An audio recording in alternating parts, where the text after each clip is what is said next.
They invited Zaria Whitmore to the wedding not because they forgave her, but because they wanted an audience for her humiliation. The invitation arrived on a Thursday morning, tucked between a preschool newsletter and a grocery store coupon, its cream-colored envelope thick enough to feel expensive and cruel at the same time. Her name was written in silver ink, but even that had been done carelessly, the last name she had fought to reclaim after the divorce spelled wrong by one letter, as if the Ashford family still believed they had the right to decide who she was. Inside, beneath the embossed crest of the Bellamy house, was a handwritten note from Evelyn Ashford, Callum's mother. "Come see what a real wife looks like." Zaria read it once at the kitchen counter while sunlight fell across 3 cereal bowls and a row of tiny sneakers by the door. She did not tear it. She did not laugh. She simply folded it back into the envelope, pressed her thumb over the silver seal, and stood very still while her youngest son, Silas, asked from the breakfast table why her face looked like the sky before rain. 2 weeks later, the Bellamy house rose above the lake like a white marble promise, all tall columns, trimmed hedges, and windows glowing gold in the late afternoon. Guests arrived in black cars and pearl earrings, stepping onto a runner lined with white roses that cost more than Zaria's first apartment deposit. A string quartet played near the entrance, soft and polished, the kind of music meant to make wealthy people feel gentle.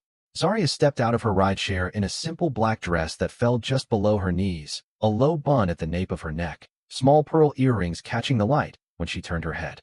She carried no gift, only a small clutch, the invitation, and a calm so quiet it unsettled the valet who opened the door for her. No one saw the dark SUV parked half a block away beneath the oak trees, its windows tinted, its engine running softly. No one saw Noelle tracing shapes on the fogged glass with one finger, Iris holding a folded drawing against her chest, or Silas sitting upright in his little navy jacket, asking if this was the place where his father lived now.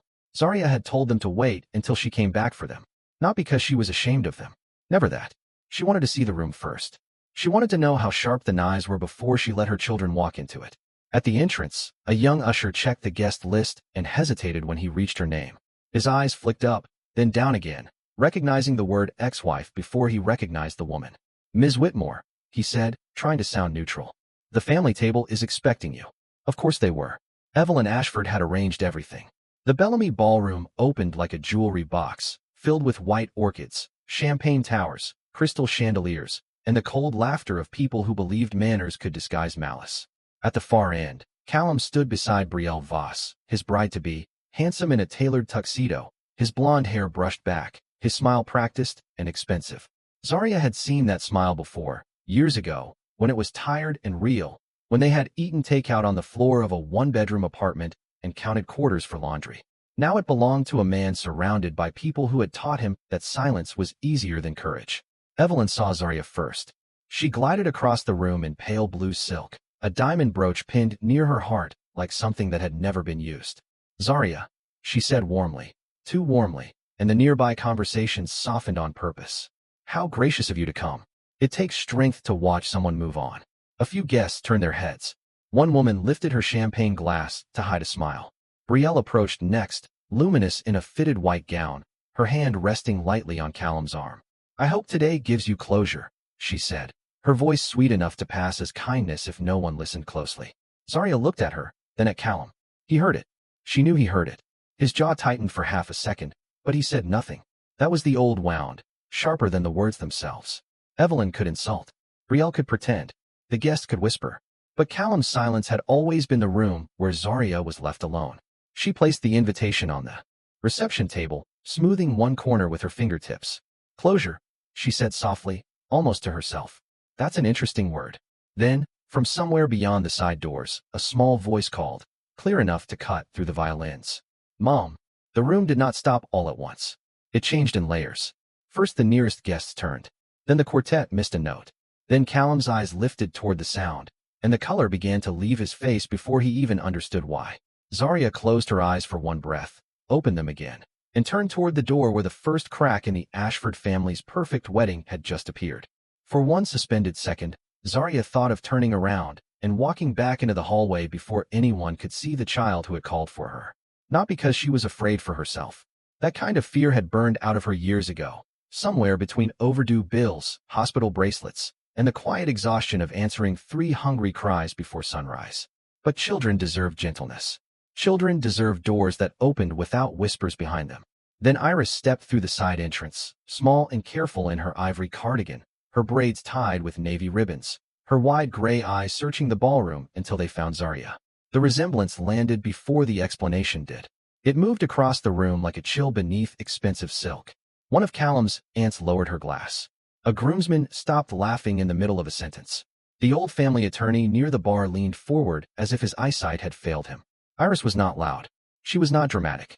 She simply stood there holding a folded drawing against her chest, looking so much like the Ashford men around the eyes that the silence began to gather around her. Callum took one step forward. Only one. His polished shoes touched the edge of the white runner, and then he froze. Zarya saw his face change the way weather changes over a lake, slow at first, then all at once. Confusion, recognition, fear. Evelyn saw it too, and that was why she moved quickly. "Sweetheart," Evelyn said, her voice brittle beneath its sugar, "I believe you are lost. This is a private event." Zarya crossed the few feet between them before anyone else could speak. She did not rush. She did not snatch Iris away as if the child had done something wrong. She knelt, smoothed one hand over Iris's shoulder, and whispered, "I told you to wait in the car, baby." Iris looked down, embarrassed. Silas wanted to know if the cake was real.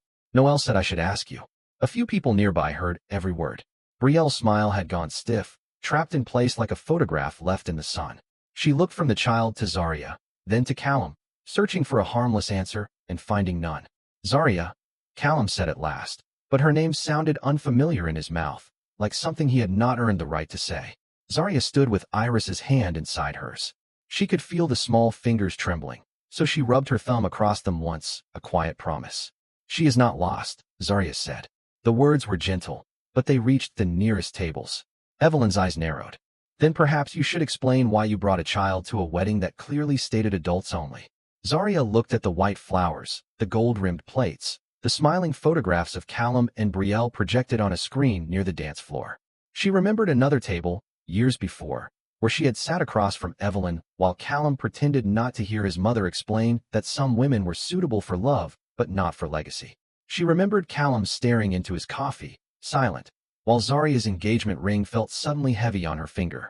In the ballroom, that same silence stood beside him now, dressed in a tuxedo. "I did not bring a child," Zarya said. "I brought my daughter." The word daughter struck the room harder than any accusation could have. Callum's mouth parted, but nothing came out. Brielle's hand slipped from his arm. Evelyn gave a small laugh, polished and false. "Your daughter," she repeated, as though grammar itself might save her. "Well, congratulations. I was not aware you had remarried." Zarya did not correct her. "Not yet." She bent slightly and took the folded paper from Iris. It was a child's drawing in crayon, careful and bright. A black woman in a blue dress holding hands with 3 children under a yellow sun. On the far edge of the page, drawn smaller than the rest, stood a man with light hair and gray eyes. The label above him was written in uneven letters. "Dad." Iris reached for it quickly, suddenly shy, but Callum had already seen. His face went pale beneath the chandelier light. From the hallway came another voice, firmer this time, a girl trying to sound older than her years. "Iris," Mom said, "wait." Noelle appeared next, composed in a navy dress, her chin lifted with the seriousness of a child who had learned too early how to read adult rooms. Behind her stood Silas, small hands tucked into the pockets of his jacket, his blonde brown curls neat, his gray eyes fixed on Callum with an innocence that made the entire ballroom forget how to breathe. Silas did not look like a rumor. He looked like proof. Silas stood in the doorway with the stillness of a child who did not yet understand why every adult in the room had suddenly become strange. His jacket was buttoned wrong by one button, his shoes were polished but slightly scuffed at the toes, and his eyes, those unmistakable Ashford gray eyes, stayed on Callum as if the answer to every bedtime question might be written across the man's face. Zarya felt the ballroom tilt around that look. Not physically, not loudly, but in the way attention moved. It left the flowers. It left the bride. It left the champagne tower, and the string quartet, and the 7-tier cake. It gathered around a little boy who had never asked for a stage. Noelle reached back and took Silas by the sleeve, protective in the way older sisters become when childhood has made them observant. Iris pressed closer to Zarya's hip, the folded drawing now wrinkled in one small fist. For the first time since Zarya arrived, Evelyn had no graceful sentence ready. Her painted smile trembled at the edges. Callum stared at the children, and Zarya saw memories working through him before words could. The slope of Silas's nose. the careful way Noelle held her shoulders. Iris's eyes, wide and silver under the chandelier light. They were not copies of him, not entirely.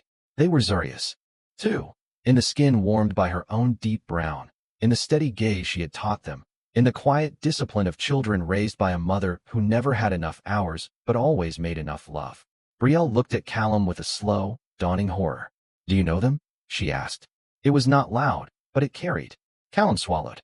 Zaria watched his throat move above his bow tie. Once, years ago, she had watched that same throat tighten while his mother told her that the Ashford family needed a daughter-in-law who understood presentation, legacy, and restraint.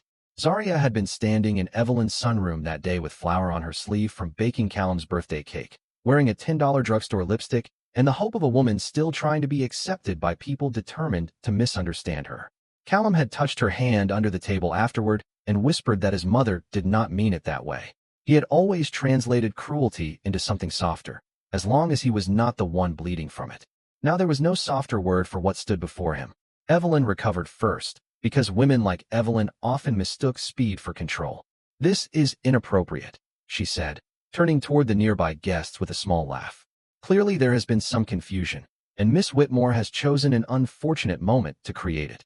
Zaria did not look at the guests. She looked at her children. "Noelle, Iris, Silas," she said gently, "come here."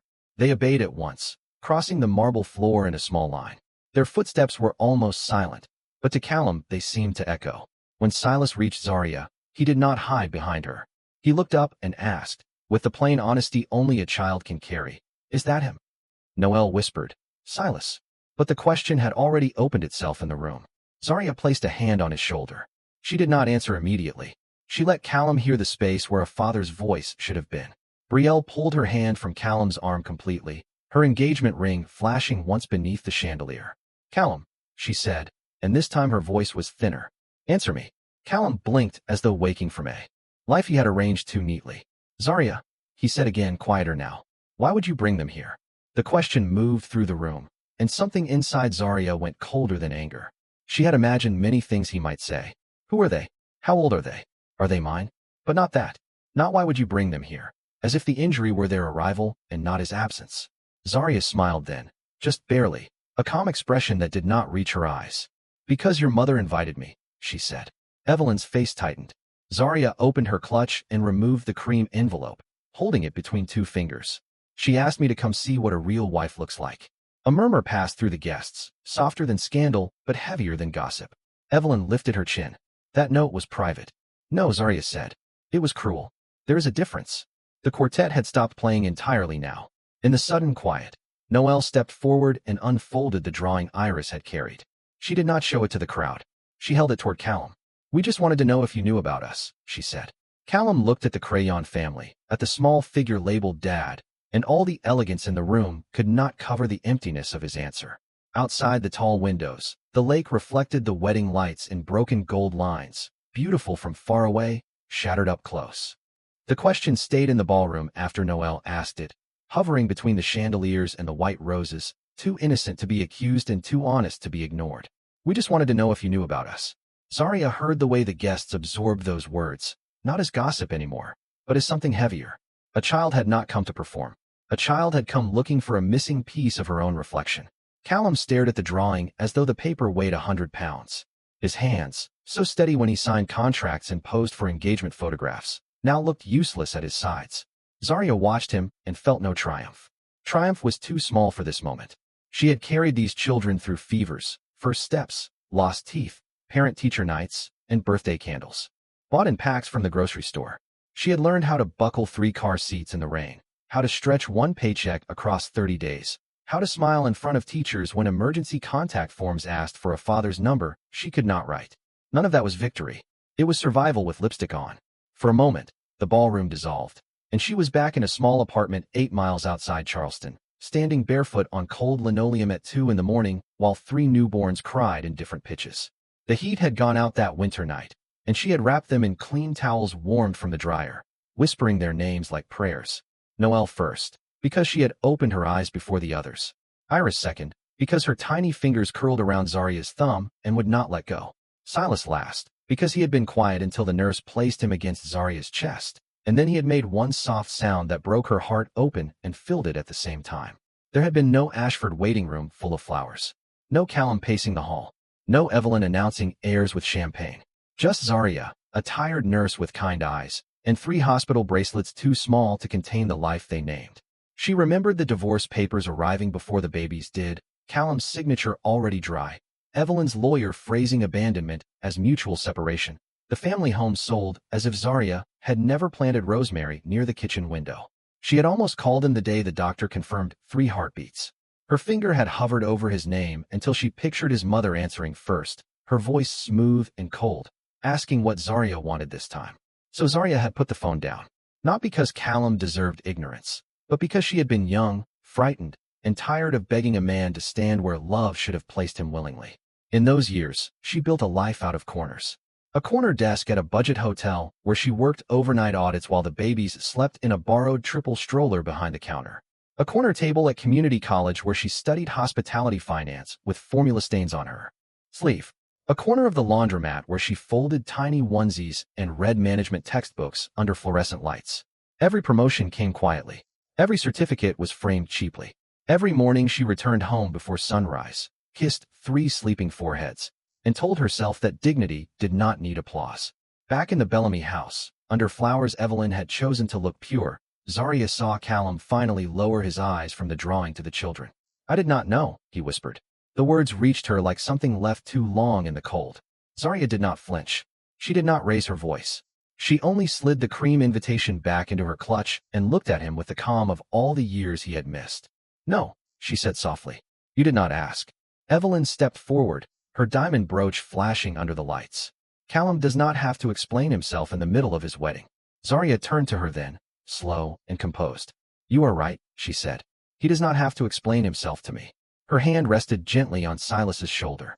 "But one day, he will have to explain himself to them." The room went completely still, and for the first time that evening, the Ashford name sounded less like legacy and more like debt. For a moment, no one moved, as if the entire ballroom had been placed beneath glass. Evelyn's words had tried to protect Callum, but Zarya's answer had exposed the shape of his absence so cleanly that even the guests who wanted to look away could not. Silas leaned into his mother's hand, not hiding, only steadying himself. Iris held the crayon drawing against her dress, her small fingers flattening the creases as though the picture might still become true if she kept it smooth enough. Noelle watched Callum with eyes too old for a child, waiting for a sentence that would tell her whether the man in front of her was a father, a stranger, or something sadder in between.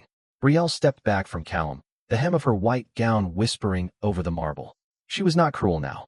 The cold elegance she had worn at Zarya's arrival had slipped, leaving behind a woman realizing that the story she had been given came with missing pages.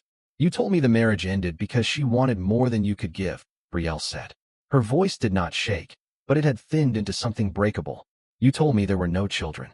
Callum looked at her, then at Zarya, then at the 3 small faces gathered under the chandelier light. "I thought," he began, and stopped, because thought was not strong enough to hold the weight of what he had chosen not to know. Zarya remembered the day she found the photograph Noelle now kept folded in her drawer. It had been taken long before the Bellamy house, before tuxedos and champagne towers, before Evelyn's polite cruelty became family policy. In the picture, Callum stood behind Zarya on the porch of their first rental, his arms around her shoulders, both of them laughing at something outside the frame. On the back, in his handwriting, he had written, "To the woman who will build my future with me." Zarya had almost thrown it away during the second year after the divorce, when rent was late and Silas had an ear infection, and she had fallen asleep sitting upright in a laundromat chair with Iris across her lap. But Noelle had found it years later in a shoebox beneath winter scarves and asked why the man looked like her brother. That was when the questions began. Small at first. Did he know our names? Did he ever hold us? Did he live far away? Zarya had answered carefully, never poisoning them with bitterness, never polishing the truth until it became a lie. She told them that adults sometimes failed each other before they understood what failure would cost. She told them that their worth had never depended on who stayed. But children grow, and so do their questions. A week before the wedding, Silas had stood in the hallway wearing one sock and asked, "Is he ashamed of us?" That question had followed Zarya into every room. It sat beside her while she packed lunches. It rode with her through morning traffic. It waited in the quiet after bedtime when she sat at the kitchen table with the invitation open in front of her, Evelyn's handwriting curled like a smile with teeth. That was the night Zarya decided she would not keep her children outside the door of their own truth anymore. Now, in the ballroom, she bent and adjusted Silas's crooked jacket button, giving herself one calm second before facing the adults again. They asked to see you, she said to Callum.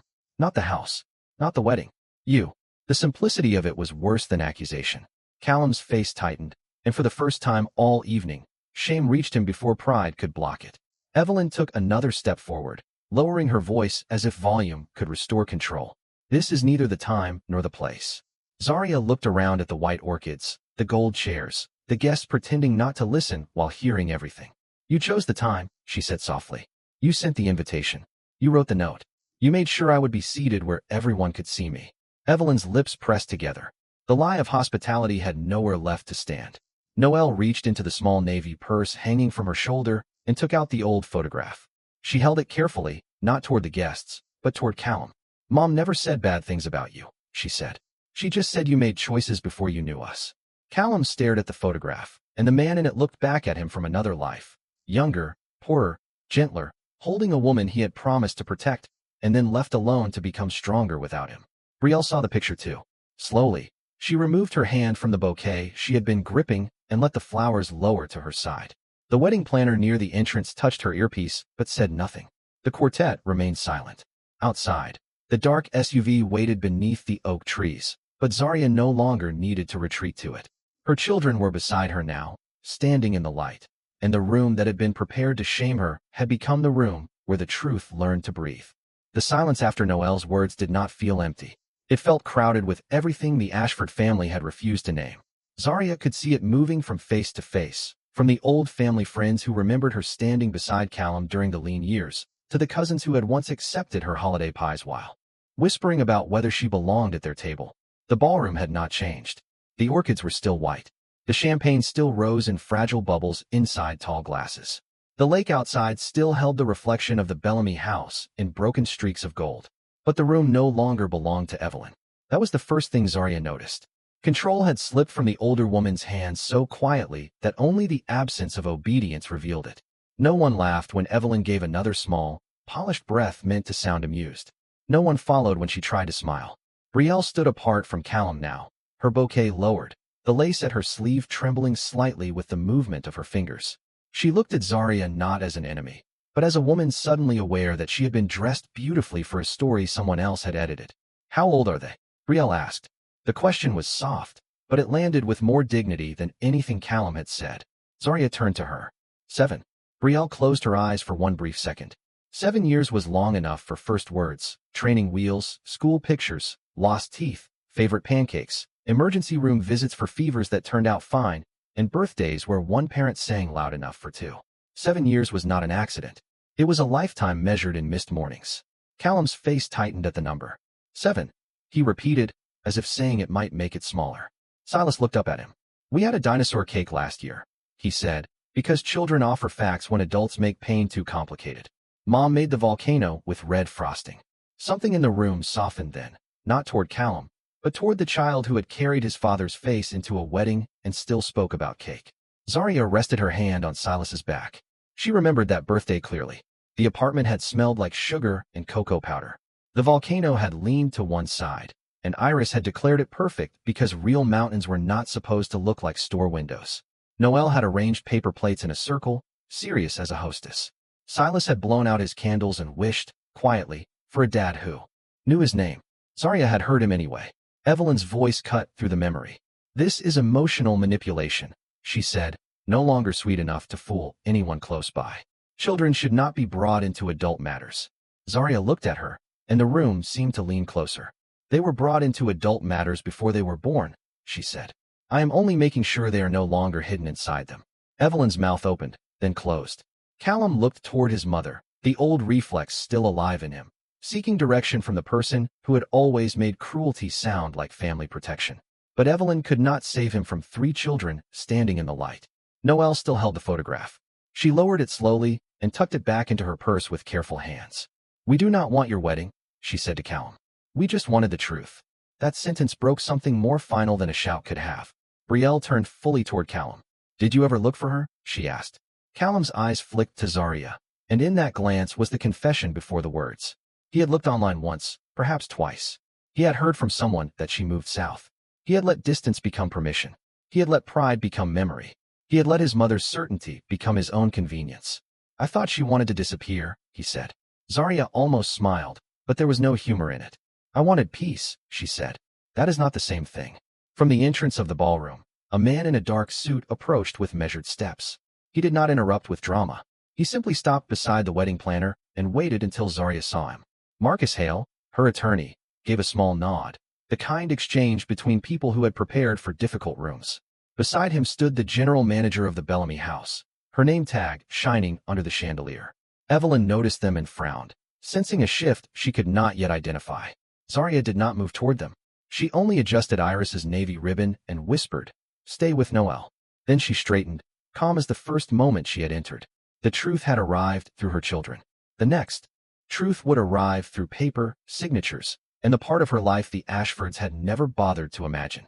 Marcus Hale crossed the ballroom without trying to own it, and that made his presence harder to dismiss. He carried a slim leather folder in one hand, the kind that did not need thickness to become dangerous.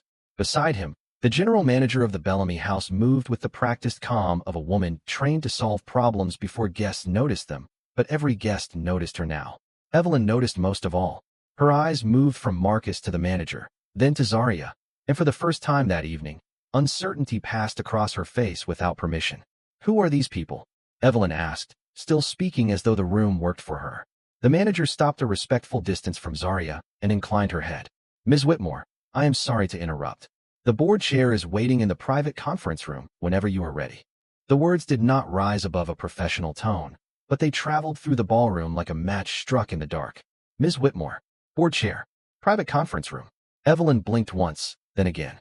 Callum looked from the manager to Zarya as if he had just realized the woman in front of him had been living years he knew nothing about. Brielle lowered her bouquet completely, white petals resting against her gown, her eyes no longer on the children, but on Zarya's face. "What does she mean?" Evelyn demanded. Zarya did not answer immediately. She turned to Iris first and adjusted the ribbon that had loosened near her braid. Then she touched Noel's shoulder and gave Silas a look that told him he was safe. Only after her children were steady did she face the adults. "The Bellamy house changed ownership 6 months ago," she said. "It is now part of Marlowe Crescent Hospitality Group." A few people in the room recognized the name. A whisper started near the bar and moved outward. Marlowe Crescent was not old money. It was sharper than that. Newer, quiet in the way powerful companies become when they no longer need to explain their reach. Evelyn's mouth tightened. "And what does that have to do with you?" The manager answered before Zarya could. "Ms. Whitmore is our chief operations partner." The title landed beside the children, beside the photograph, beside the insult written in silver ink. It did not shout. It simply stood there, clean and undeniable. Zarya watched Evelyn absorb it, watched the older woman's pride search for a place to hide and find none. Years ago, Evelyn had told her that grace could not be learned from struggle. Years ago, she had smiled across a polished table and suggested that Zarya might be more comfortable among people who understood her background. Now Evelyn was standing inside a hotel where her son's wedding depended on a woman she had once treated like a stain on the family portrait. Callum took a slow breath. "You run this place?" he asked. It was such a small version of the truth that Zarya almost felt sorry for him. "I help run the group that owns it," she said. Silas looked up at her, proud but trying to understand. Noelle did understand enough. Her chin lifted just a little. Iris slipped her hand into Zarya's, warm and trusting. Marcus opened the folder, but he did not step forward until Zarya nodded. "Mr. Ashford," he said, addressing Callum with formal courtesy, "my client did not come here seeking a scene. She came because your family initiated contact and because the children requested clarity. The documents regarding parentage and future communication have already been prepared for review through proper legal channels." Evelyn gave a sharp inhale. "This is absurd. You cannot walk into a wedding and make claims." Marcus remained composed. "No one is asking the wedding guests to decide anything, Mrs. Ashford. That is what courts are for." The word courts chilled the room more than any raised voice could have. Callum looked at the children again, and this time he did not look away quickly enough to protect himself. Brielle saw it. So did Zarya. The resemblance was not a rumor Evelyn could manage. It was standing in polished shoes on marble, breathing softly beneath chandeliers. "There is also the matter of the message attached to the invitation," Marcus added. "It will be included in our record of contact." Evelyn's face flushed beneath her makeup. "A private joke," she said. Zarya looked at her with the stillness of a door closing. There was nothing private about the way you wanted me humiliated.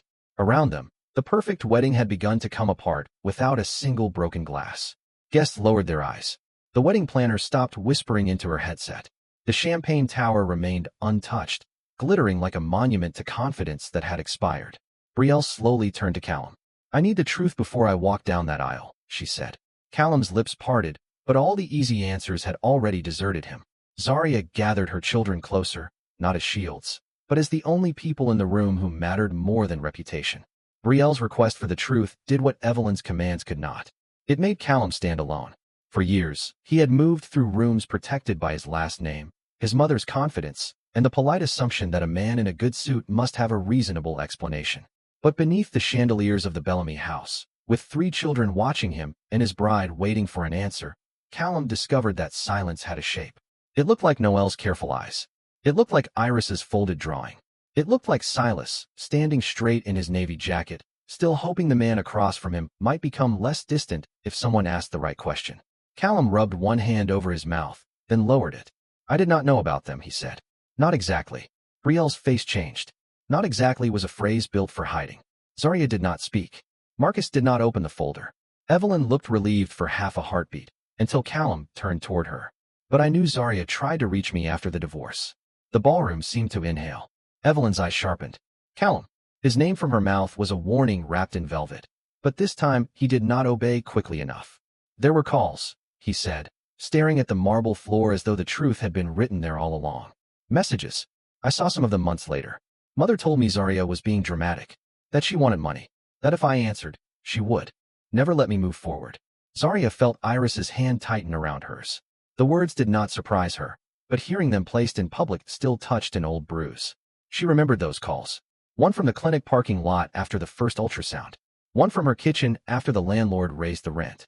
One from the hospital lobby when the nurse asked if she had anyone coming. Each time, her voice had sounded smaller by the end. Each time, the line had led nowhere. Evelyn lifted her chin, but her skin had lost its glow. "I protected you," she said to Callum. "That woman was unstable after the divorce." The phrase "that woman" settled over the room with all its history. Zarya looked at Evelyn, then down at her children, making sure they had not mistaken cruelty for truth. Noelle's jaw tightened. Silas frowned, not fully understanding, but old enough to feel the insult. Before Zarya could answer, Brielle did. "Do not call her that," she said. The room shifted again, quietly, unexpectedly. Brielle turned toward Zarya, and whatever rivalry had been placed between them by others began to dissolve under the weight of shared realization. "Did you tell him?" she asked, not accusing now, only needing to know. Zarya nodded once. "I tried. Before they were born. After they were born. Then I stopped trying to force a door that only opened from his side." Callum closed his eyes. When he opened them, they were wet, but Zarya did not move toward him. His regret belonged to him. It was not another child for her to carry.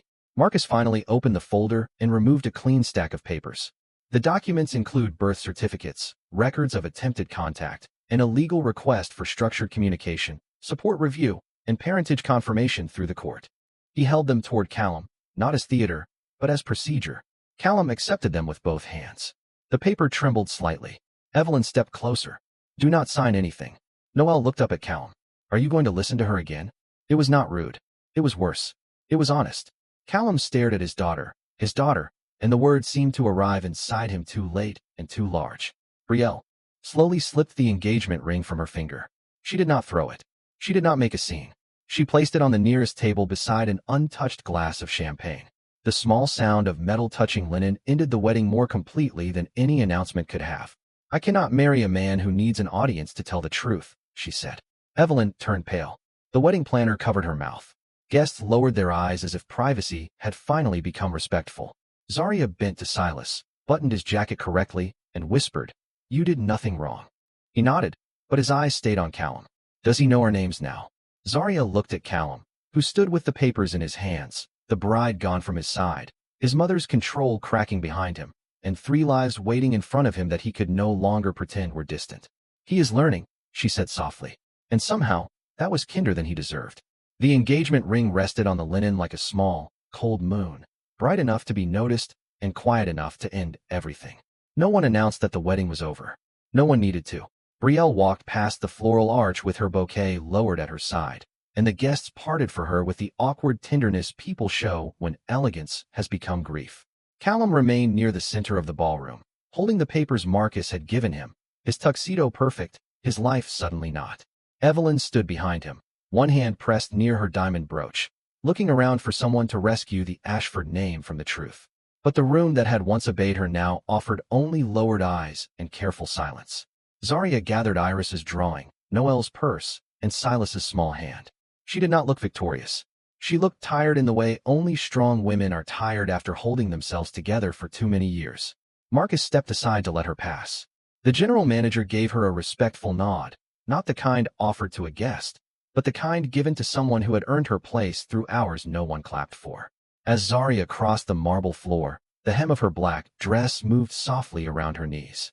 7 years ago, she had left an Ashford house with one suitcase and no witness. Tonight, she left the Bellamy house with 3 children beside her and every witness Evelyn had invited. At the doors, Silas glanced back. Callum saw it and took a step forward. "Zaria," he said. This time, she stopped, not because his voice still had power over her, but because her children deserved to see that a woman could face the past without bowing to it. Callum came closer, stopping several feet away, the legal papers still in his hands. His eyes moved over Noel, Iris, and Silas as if memorizing them after years of absence. "I can fix this," he said. Zaria looked at him beneath the golden lights of the entrance hall. Outside, a light rain had begun, tapping gently against the glass doors and silvering the dark cars along the driveway. "You can start by telling the truth," she said. "You can show up when the court asks you to. You can learn their birthdays, their teachers' names, the songs Iris hums when she is nervous, the way Noel reads the last page of a book first, the fact that Silas hates carrots but eats them if they are cut small." Callum's face folded under each detail, not dramatically, but quietly, as if fatherhood had arrived not as an emotion, but as homework he should have begun years ago. "And us?" he asked, barely above a whisper. Zaria's expression softened without opening. "There is no us, Callum. There are only them. Do right by them." Evelyn appeared behind him, smaller now in the doorway of her ruined masterpiece. "Zaria, please," she said, and the word please sounded unfamiliar from her mouth. Zaria turned to her. For years, she had imagined what she might say if Evelyn ever stood before her without power. She had imagined sharp words, perfect sentences, an answer polished by pain. But standing there with her children's hands in hers, she found she did not need any of them. "Good night, Evelyn," she said. That was all. Outside, the driver opened the door of the dark SUV. Noel climbed in first, then Iris, then Silas, who paused long enough to look at Callum one last time. "My birthday is March 12th, he said. Callum nodded, swallowing hard. "I will. Remember." Silas did not smile. He simply got into the car. Zaria followed, and before she closed the door, she looked once at the Bellamy house, glowing behind them with its white flowers, untouched cake, and music that never returned. The place looked beautiful from the outside, almost perfect. But Zaria knew the truth about beautiful rooms. Sometimes they were built to hide what people refused to face. The door closed. The SUV pulled away beneath the oak trees, its taillights fading into the wet road. Inside, Iris rested her head against Zaria's arm. Noel leaned close, and Silas watched the rain chase itself down the window. Zaria placed one hand over all 3 of theirs. She had not ruined the wedding. She had simply brought the truth to the aisle, and then left with everything that mattered.